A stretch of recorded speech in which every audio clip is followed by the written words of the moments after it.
just for viewers at home, I think if you want to look up the right way of dealing with this, a few decades ago in Austin, where I'm sitting right now, the KKK was setting up to do a march. It was good. Instead, I'm going to be talking to another Texas politician who I actually do like. His name is Greg Casar. Here it is. Hold on. Start virtual camera. Turn on the camera. Ladies and gentlemen, hopefully we have Greg Casar in the building. Let's see if we actually do. He hasn't. Okay. Oh, nope. Hello? Other way. You wanna put your camera sideways? You wanna put your phone sideways? Oh, almost. I got it. Can you see me okay? No, it's still vertical. You wanna turn it sideways? Flip this thing away like this way. Yeah, there it is. Perfect. All right, we got Congressperson Greg Casar in the building, ladies and gentlemen. Thank you. Questions for you. Yeah, man, I got a lot of thoughts and questions too. It feels like every day it's an interesting and bad day, but yeah, looking forward to it too. It feels like every day it's an interesting and bad day, but yeah, looking forward to it. Yeah. Last time you were here, I was hoping that you would become the next leader of the Progressive Caucus. Very exciting times, I guess, because there is some momentum building up right now within the Democratic Party. There's a couple different planks, I would say, in the Democratic Party. It seems like you got the abundance mindset people on the one hand, but then you have the populist left on the other, with Bernie Sanders, AOC, yourself included, in the big tent. Not to say that these guys are fighting against one another, but instead it seems like there is a little bit of a party restructuring that's taking place. I do hope, and this is my assessment, you don't have this or not, I do hope that the populist left will win out to not completely collapse on its own contradictions. Well, I'm really happy to talk about that. So, what do you think about contradictions? Well, I'm really happy to talk about that. So, what do you think about horrible? Those of us who said no, this is devastating. Losing working class voters in this way over the course of the last decade plus destroys the entire purpose of the party, undermines the entire philosophy of the party. We might as well pack up and just go home and go the way of the Whig Party if we can't solve that. And first there was of the party, undermines the entire philosophy of the party. We might as well pack up and just go home and go the way of the Whig Party if we can't solve that. And first there was that debate, undermines the entire philosophy of the party. We might as well pack up and just go home and go the way of the Whig Party if we can't solve that. And first there was that debate, whether this was the entire philosophy of the party. We might working class voters in this way over the course of the last decade plus destroys the entire purpose of the party, undermines the entire philosophy of the party. We might as well pack up and just go home and go the way of the Whig Party if we can't solve that. And first there was that debate, whether this was a big deal. And that argument in some ways has been won by those folks of all wings of the party who thought this was really bad, because now there's actually people who agree, no matter where they stand on centrist versus left or populist versus technocratic. They say, yeah, we've been losing working class voters and we got to fix that. So people have acknowledged the collapse. The only hope in that is it seems like everybody's willing to go and work on the problem. And then what you've pointed out is now different people are coming up with their different ways of saying, well, what should the politics of the party be?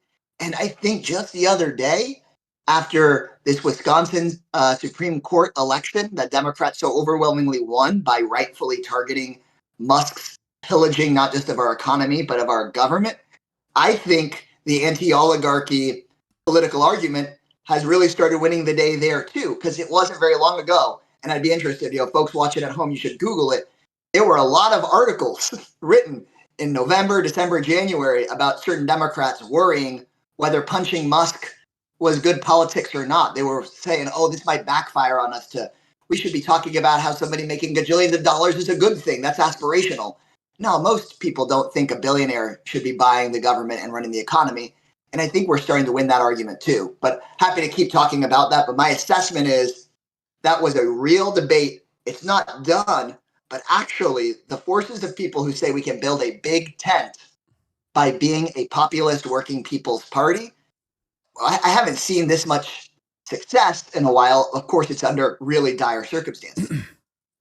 Yeah.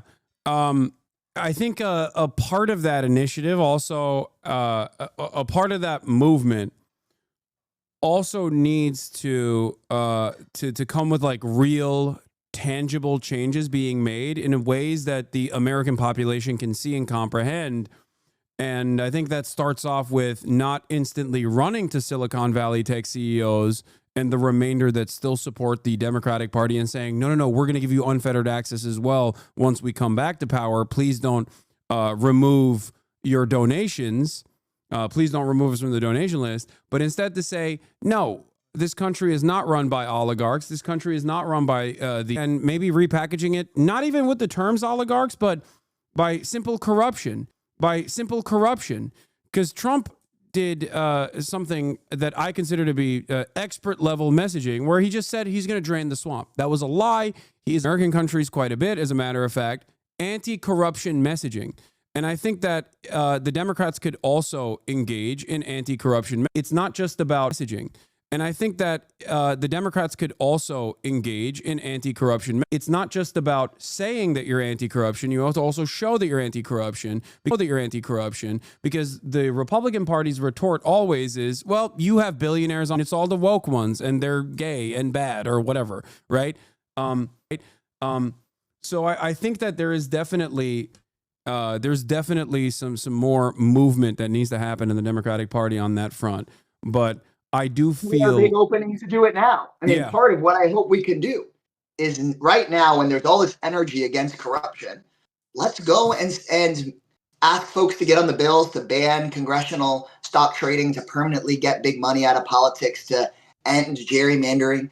And I think there's more energy towards that than any other time that I've been paying attention here to congressional politics. The energy has been there, of course, for years, but I feel like there's an opening for us to do it right now. I was at this rally in Tucson with Bernie and AOC. We were told there were going to be about 2,000 people in a high school gym. 23,000 people showed up. They took over the entire football field. It was the biggest rally in Arizona history. And there were a lot of folks there who said, look, I wasn't with Bernie 10 years ago, but damn, he's been right this entire time. Before, when he was talking about billionaires running the show behind the curtain, I wasn't so sure. But now they're out here in public bragging about it and running cabinet meetings. And so there's a real opening, I think, where the voters are going to go towards the people who say that breaking the unholy alliance between corporate greed and corrupt government should be like the central project of whatever the good party is. And I hope that the Democratic Party transforms and goes and fills that void. Yeah. In the interim, however, in the short term, I think, in order to offer America a stay of execution, the Democrats have a lot more that they must do in order to claw back confidence from the American public. And I think a part of that is also engaging in obstructionist policies. I will admit that one of the most united messages that I hear from the Democratic caucus overall is specifically on issues that are not exactly top of mind for many Americans, issues that they don't really care about, whether it be restoring U.S. aid funding. Now, we can argue about whether or not U.S. aid is a necessary force, but that's not what I'm talking about. To me, I think Americans see U.S. aid in the same way that they see NATO, something that Biden is talking about. It's foreign policy. It's not related directly to their pockets, even if it does have a lot of good, right? I think on the messaging front, it seems like the caucus, the Democratic Party, uniting on those issues rather than issues that directly pertain to their civil liberties being taken away, I feel like is a moment that they are that they're missing out on doing messaging on, not focusing on austerity and how damaging austerity is, and mass layoffs at the federal level as much, I think is also another one. And you can do that around the anti-Elon sentiment as well, because he is seen as the figurehead for this initiative. Well, and here's an interesting point where I think, I'm even though I'm weird and I'm in Congress and we're all just sort of humans and we pick up messages in a certain kind of way. And I think that what you just described, even though you watch Congress and politics really close, is really interesting because technically the united message that we hear all the time, that I hear every day in the halls of Congress, is defend Social Security, Medicare, and Medicaid. But even what you hear most loudly is something like USAID. Why? You ask yourself why, and the answer it to me, tell me if you disagree. But I think it's because there's such a strong, clear contrast between the Republican position and the Democratic position that it stands out in your mind. Doesn't matter if they said Social Security 10 times, if the Democrats said Social Security 10 times and USAID once, you hear the USAID one louder because there's such a clear difference between the two parties. And I think this is where sometimes the Democratic Party, not just sometimes, I think a lot of times why the Democratic Party message falls flat, because we think, let's just say defend Social Security, it polls like bananas, polls at 90%, but nobody hears it. Why? Because it's boring. Republicans also say defend Social Security.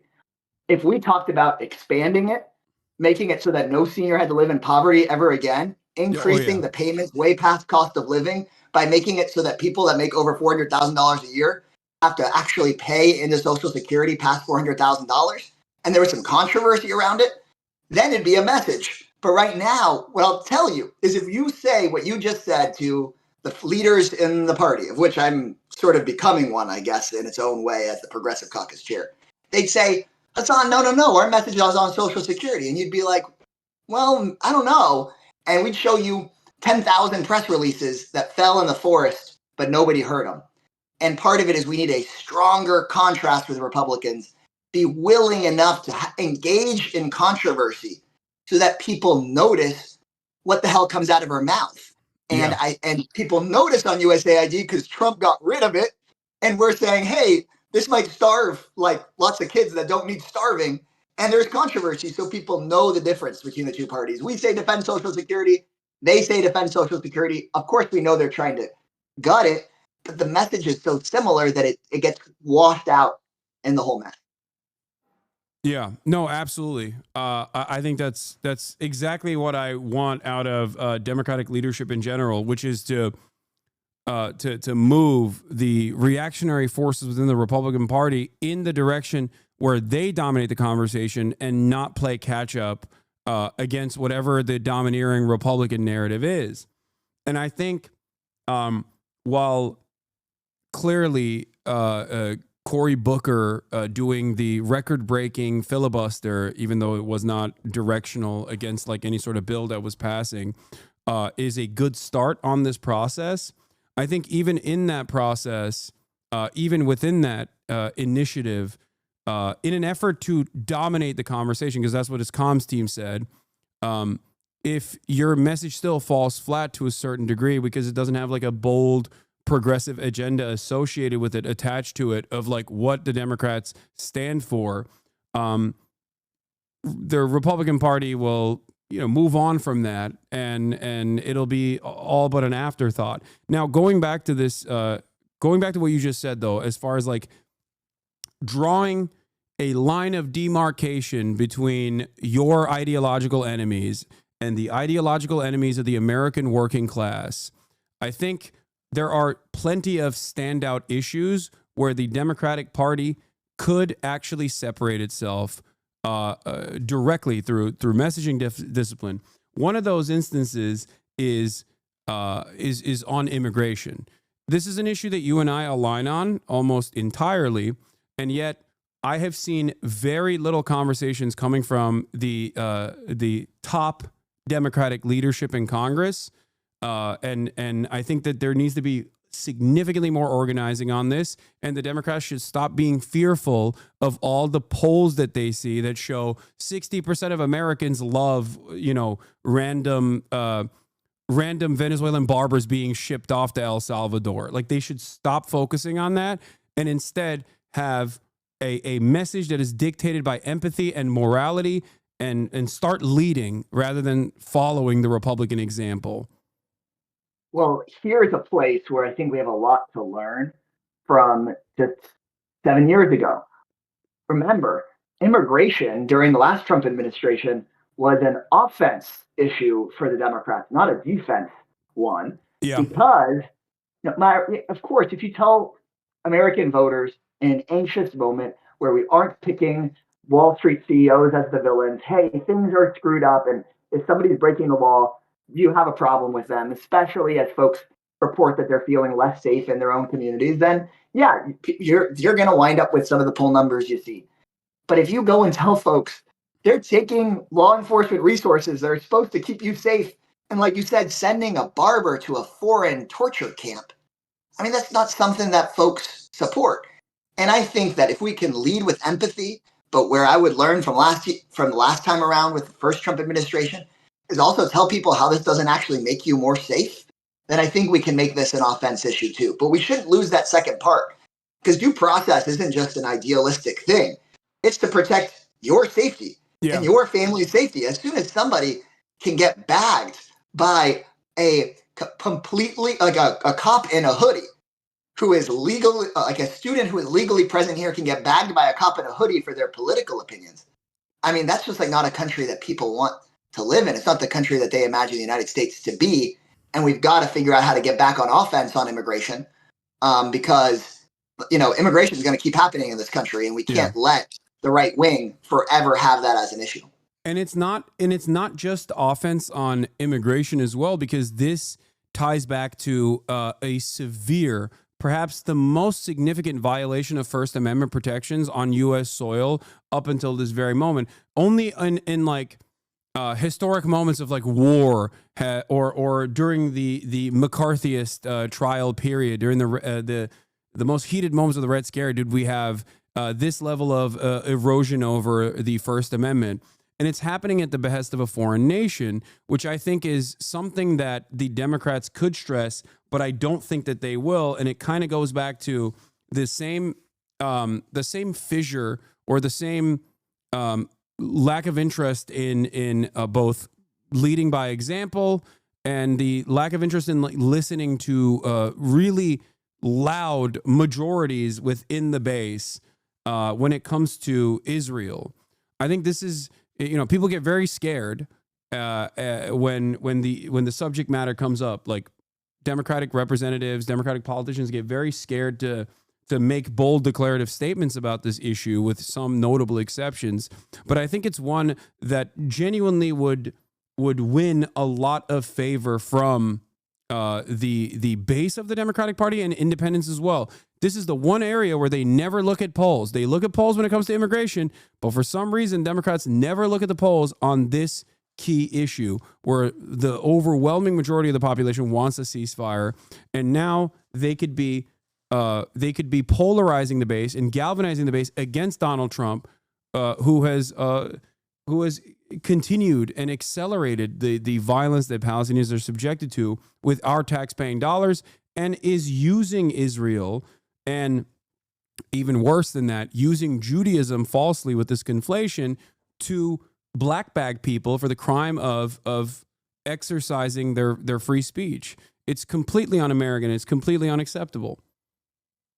I'm continue to be disappointed with the small number of votes that we can get to stop sending bombs to Netanyahu, who just said the other day openly that he is keeping the Trump plan on the table of ethnic cleansing of Gaza. So it's just unacceptable. Should be unacceptable to anybody. What Netanyahu continues to say he's pursuing over there.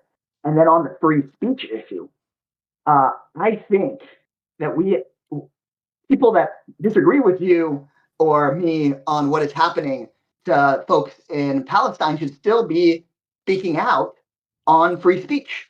In fact, I think that it's really important for progressives when we see the free speech right trampled of somebody with right-wing views to say, no, somebody should also be able to express their right-wing views or their left-wing views or their popular views or their unpopular views.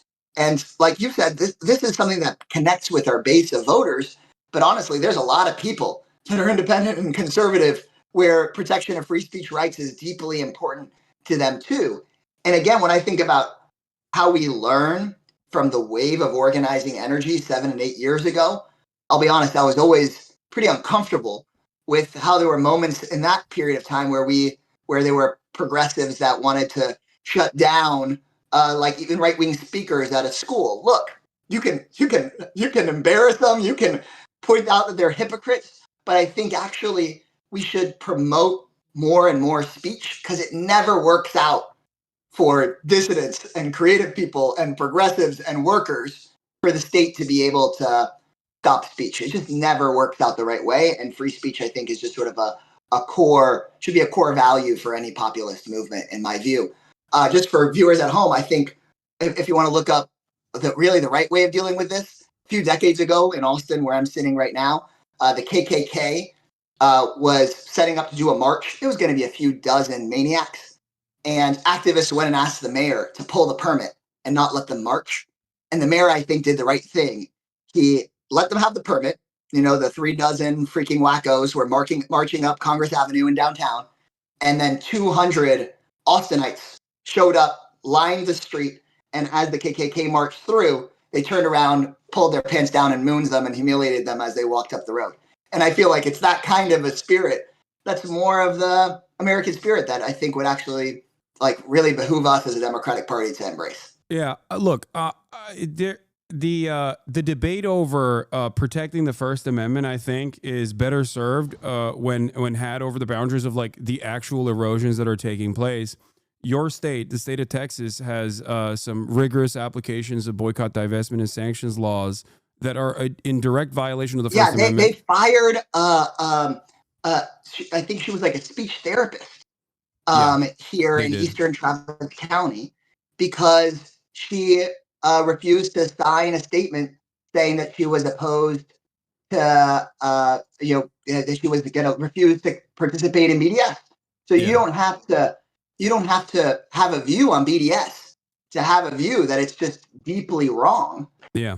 For somebody to lose their job over that. And so I think that's where this gets most serious. Yeah, and the 2 senators that were consistently critical of the anti-BDS legislation were Dianne Feinstein and Bernie Sanders. I think that this needs to be a conversation, at least in my experience, when I have this conversation with right-wing people, with reactionary people that I talk to, both in my day-to-day or even with commentators and whatnot, they're shocked. They're shocked that this is a thing that already exists in the United States of America far before October 7, and it is only accelerated under the Trump administration, which unfortunately the Biden administration also contributed to by consistently delegitimizing the very valid student protests and encampments that were taking place on college campuses, with the 3,100 arrests that took place specifically on college campuses for students protesting against the state of Israel, calling it an apartheid or calling what Israel is doing a genocide. Even beyond the First Amendment grounds, I think that there's a reason why it only accelerates. There's a reason why issues like this only turn worse and worse under the Trump administration, because the Democrats don't consistently stand on principles on this. And I think that is a real area of concern, because I talked to Ested Herndon from the New York Times the other day, and one of the things that he mentioned to me that is kind of disappointing overall is that Americans don't necessarily care about some of the most damaging aspects of the Trump agenda. And I think that is due to a lack of communication from the Democratic Party that is recentering the attention on these issues, whether it be the First Amendment erosions that are happening with the Trump administration black bagging students with student visas, and even Mahmoud Khalil with a green card. The process of denaturalization, or the process of revoking his green card is on erroneous claims is completely ridiculous. And also just the deportations as a whole and the erosion of due process as a whole is not something that the American population is aware of. And I think beyond the tariffs, beyond everything that we've just talked about, the erosion of due process that has a long-standing tradition since the 12th, the 13th century, and is at the underlying heart of liberalism in general. I think it's ridiculous that we're taking that away and it seems like the public is not aware of it. Like that's Yeah, terrifying to me. yeah, I know it's really terrifying. And I think that we should be more clearly calling it out and going on the offense on that issue when we're talking about immigration or when we're talking about public safety. But I also think that it's really important, and we have this really critical moment where we recognize that if we aren't addressing the core economic needs and economic anxieties of the people, then we're just like all these other places that folks read about and think about only happens in a faraway place. You start losing Yeah, those civil liberties if at the end of the day, we lost that November election because folks felt like prices going up and their wages being stagnant was a real freaking issue, and we sounded as Democrats like the party of the status quo. And that's at the end of the day. And if you don't make sure that you're listening to how people are feeling and feel like you can actually address the issues of corruption in the economy, baseline for people, then next thing you know, you open up that window where all these things you've had for hundreds of years can start to go away. And I, as somebody who deeply cares about the rights of the vulnerable, about righteous causes that may not be fully popular yet, we don't get to do any of that until we first make sure that we have a broad popular base of voters who believe that we care about their absolutely. pocketbook. And I think that's a big lesson for us. I'm definitely I'm 100% in agreement there for sure. I do agree. I think that you are better equipped to protect marginalized identities, marginalized communities like trans people, if you already have a bold, progressive, populist agenda that people sign on to, and you can earnestly communicate that and have people believe in your party again. Only after that can you go, all right, Medicare for all means for all. Like, we're not cutting trans people out of this bargain. If you want healthcare, then everyone else is going to get healthcare. It doesn't matter. Yeah, people would be like, oh yeah, they gave some healthcare to some people where I might have some disagreement, but God, my entire life got way better. So like that's a side complaint. That's like they pulled my grandparents out of poverty and my neighbor's kids entirely out of poverty. And yeah, the asylum program seems maybe a little bit more liberal than I would want it. But like at the end of the day, these are the good guys. I mean, that's where we want to be. Absolutely. I want to ask you one final question that might be a little tricky, and okay. So that's that's why I come on here, man. Yeah. I always know you're always two questions. Two questions. Okay. First and foremost, this is not the tricky one. First and foremost, the Bernie and AOC, and you've participated in this as well. The Stop Oligarchy tour is great. I've attended it. I plan on attending the Los Angeles rally in April 12th as well. And I think that it's good because it's motivating the Democratic Party to pay attention to this kind of messaging, and it's proving your work, basically, that this kind of populist messaging is something that people want. They want a fighter. They want solutions.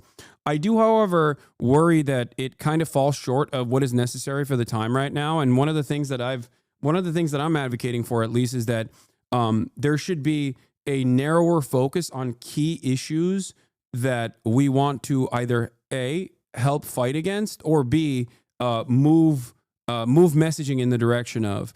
And I think that would require organizing beyond just organizing a rally, but then using the organizational capabilities of this movement to direct it at individual problems. Mass demonstrations taking place against the unjustifiable arrest of Mahmoud Khalil, for example. I think that would be a really good way to solidify and single out an issue where there is a serious erosion of the First Amendment, and be able to maybe even deliver some kind of tangible results there to really prove that this kind of popular momentum can get stuff done.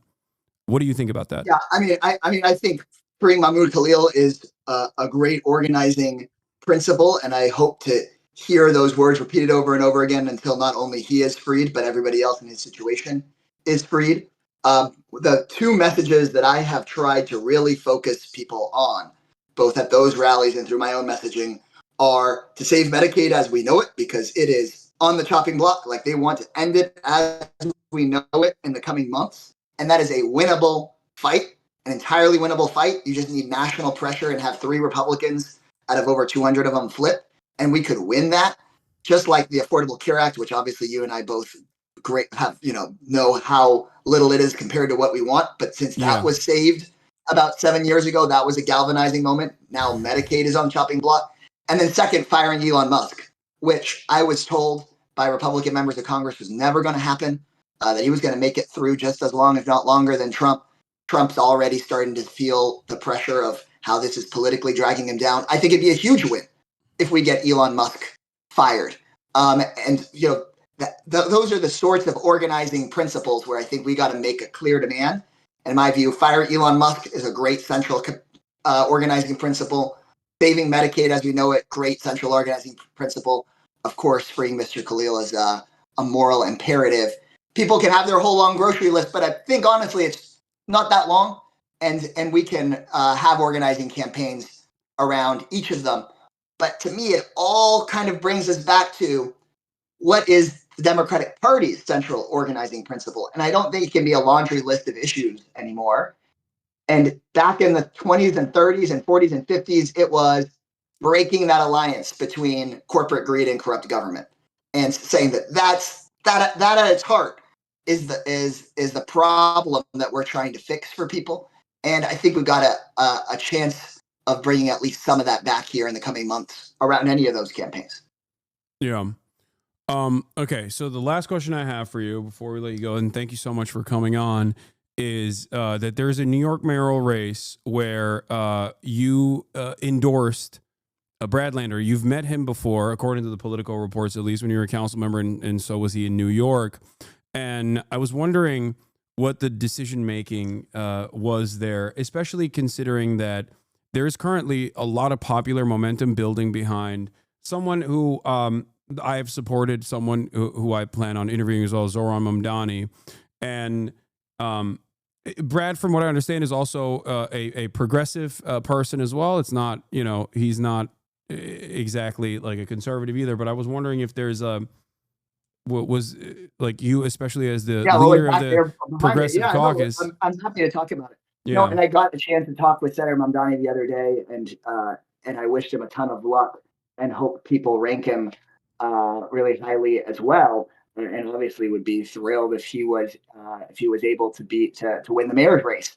I endorsed Brad Lander, who's the controller of the city of New York. So he's a citywide elected official already. And I've worked with Brad for years and years and years, like 10 years. I was elected to the city council here in Austin. First ran when I was 24, started out when I was 25, met Brad when he was a New York City Council member. And what's really special about Brad is he is like a generous person in politics. Most people are trying to figure out how relationships and things flow to themselves. He was out there helping make sure that things were better in cities all around the country without taking credit for it. And that's potentially maybe sometimes to his political detriment. But, we were working, for example, on making sure that we could pass paid sick days policies in Texas, Dallas, Austin, San Antonio, just like the one that he helped get done in New York City. When there were tenants getting evicted in the city of New York, and the big money that was actually behind the equity fund, private equity fund that was kicking them out, was based in Texas. We were coordinating across states. So he's a great guy, very, very progressive, and I think has a real shot of building a winning coalition because he's already a citywide elected official.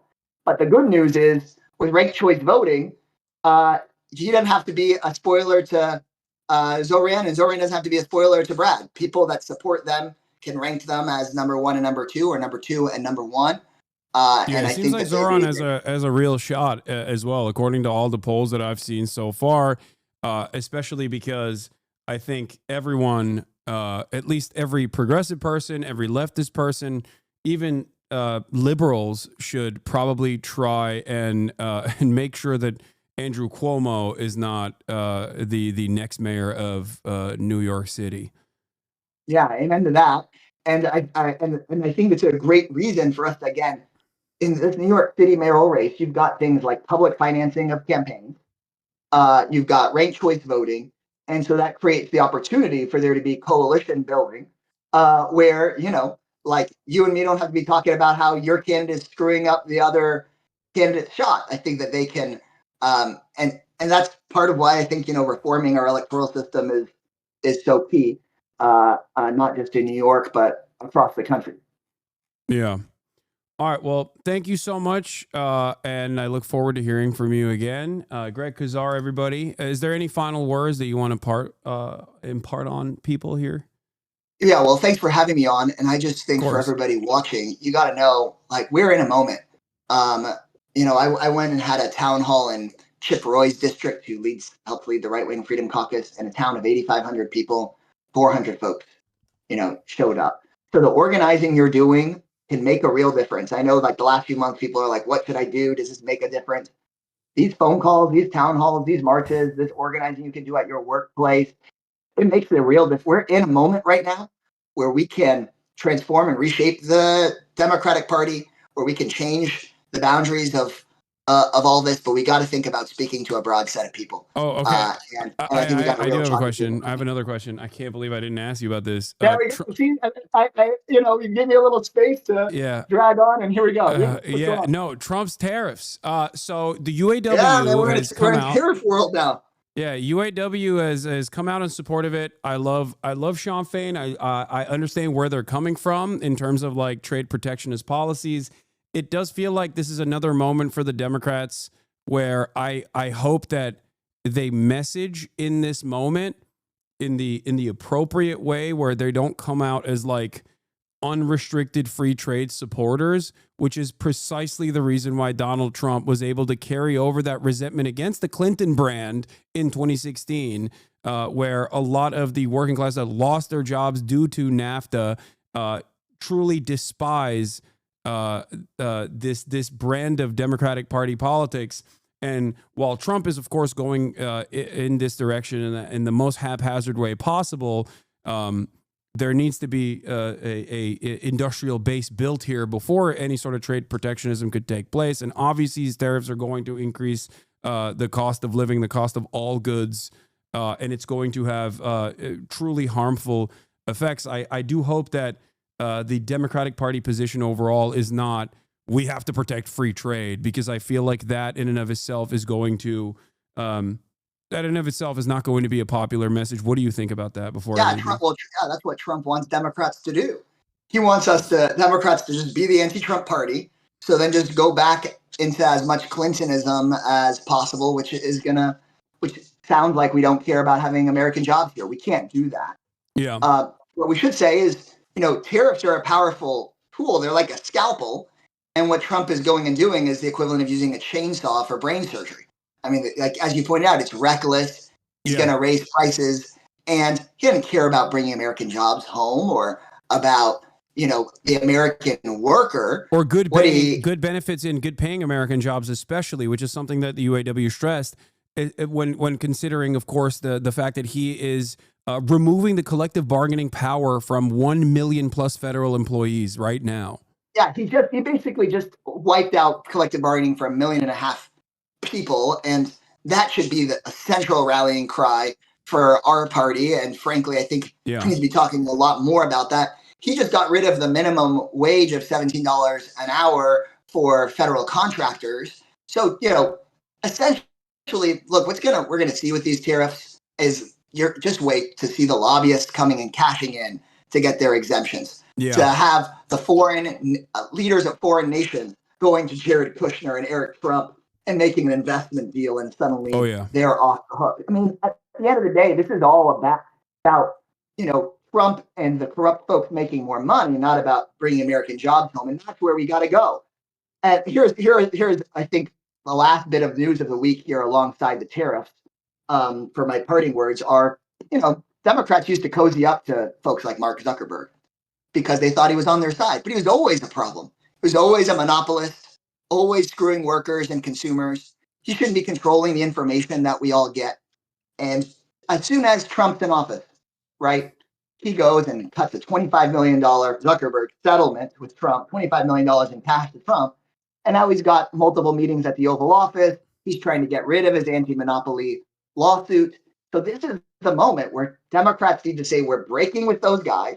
those are the guys that are going to be cutting Trump the check.